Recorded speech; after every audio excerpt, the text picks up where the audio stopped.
Hello, welcome back to the channel.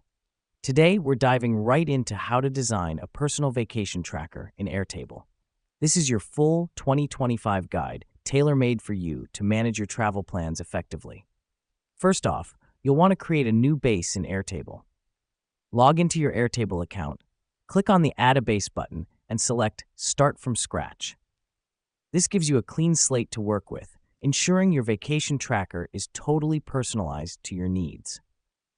Now that we've done that, the next step is to rename this base. Click on Untitled Base and rename it to something like Vacation Tracker 2025.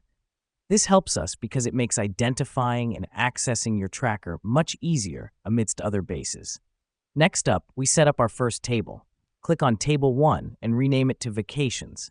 This is where you'll store all your vacation details. It's important to keep your data organized in separate tables so you can access the information you need quickly. Now, let's add our first field. Click on Field 1 and rename it to Destination.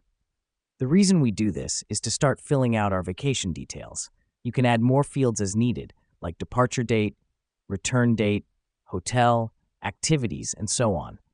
Remember, the goal here is to create a comprehensive tracker that suits your travel needs. For the fifth step, we add a new view. Click on Grid View on the top left, then click on Add View. Select Calendar from the drop-down menu. Name this view Travel Calendar.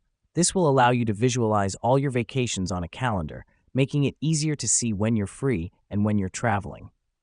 To populate your travel calendar, you have to link it to your departure date and return date fields. Click on Settings in the travel calendar, choose Date field, and link it.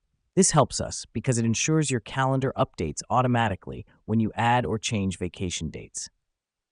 Our last step is creating a status field. This could be planning, booked, in progress, or completed. This is crucial as it helps you keep track of where you are with each vacation plan. That's it. You've now designed your personal vacation tracker in Airtable. You can tailor this base to your needs, adding or removing fields as you see fit. Just remember to keep it simple and user-friendly. This way, you'll have an easier time managing your vacations in 2025. Thanks for tuning in. Until next time, happy vacation planning.